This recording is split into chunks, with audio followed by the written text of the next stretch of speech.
She chose not a man, but the intense days with Miss Sullivan. Such words ring true when describing the forbidden bond that defined her life. Behind the perfect heroine image lay another face, far from ideal. There were parts of her that could perhaps rightfully be called hypocritical. They were far more than just teacher and student. In truth, their connection was so intense, it bordered on pathological. We're like two cherries on top of a mental breakdown sundae, sweet, stuck together, and absolutely bad for your health.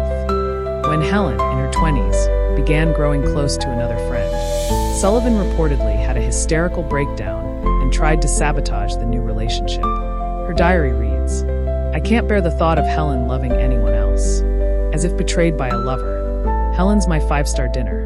Hands off, this buffet is closed, and you're not even dressed for the restaurant."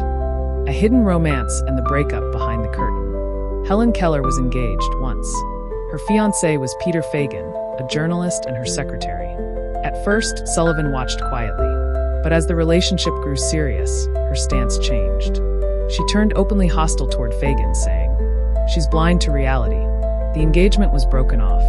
It's us. Aide Sullivan's interference played a major role. "Helen's my nightly co-star. This isn't a rental service, sweetie. It's a subscription, and I don't share my password." Surprisingly, Helen once supported eugenics. She argued, those who are genetically inferior should not reproduce. The mentally disabled are a burden on society. By today's standards, these are blatantly discriminatory views. She even went so far as to say, "It is more unfortunate to have an imperfect mind than to be blind." In other words, she believed her success was due to her intellectual capacity, and that those with intellectual disabilities were a weight on society. If you're rolling with Sullivan the Screech Queen, congrats.